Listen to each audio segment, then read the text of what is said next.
गरमागरम इंद्रायणी भात आणि त्यावरती अशी झणझणीत दाल आणि थोडंसं तूप, आहा हा एक नंबरच।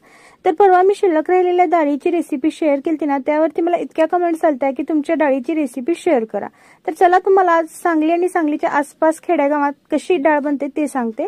तूर डाळ स्वच्छ धुवून घ्यायची, त्यामध्ये टोमॅटो, कोथिंबीर, चटणी, हळद, मीठ, पाणी टाकून डाळ शिजवून घ्यायची। आता यामध्ये थोड्याशा जास्त प्रमाणात कढीपत्ता आणि लसूण टाकून घ्यायचं, म्हणजे फ्लेवर एक नंबर लागतं। डाळ थोडीशी ओबडधोबड घोटून घ्यायची। आता तेलामध्ये मोहरी, जिरे, ठेचलेलं लसूण आणि एक कांदा बारीक चिरून टाकायचा। मध्यम गॅसवरती परतवून घ्यायचं। फोडणी मोठ्या गॅसवरती परतवू नका, नाहीतर करपेल आणि कडवट लागेल। कढीपत्ता टाकून घ्यायचा आणि फोडणी देताना झाकून द्या, म्हणजे अजून जास्त चव येते। त्यानुसार पाणी, मीठ, कोथिंबीर टाकून 5 मिनिटे डाळ मंद गॅसवरती शिजवून घ्यायची। तयार आहे झणझणीत डाळ। अशा पद्धतीने बनवला तर हॉटेलची दाल तडका विसरून जाईल। नक्कीच एकदा बनवून पहा। रेसिपी आवडली तर लाईक, शेअर, फॉलो। गरमागरम इंद्रायणी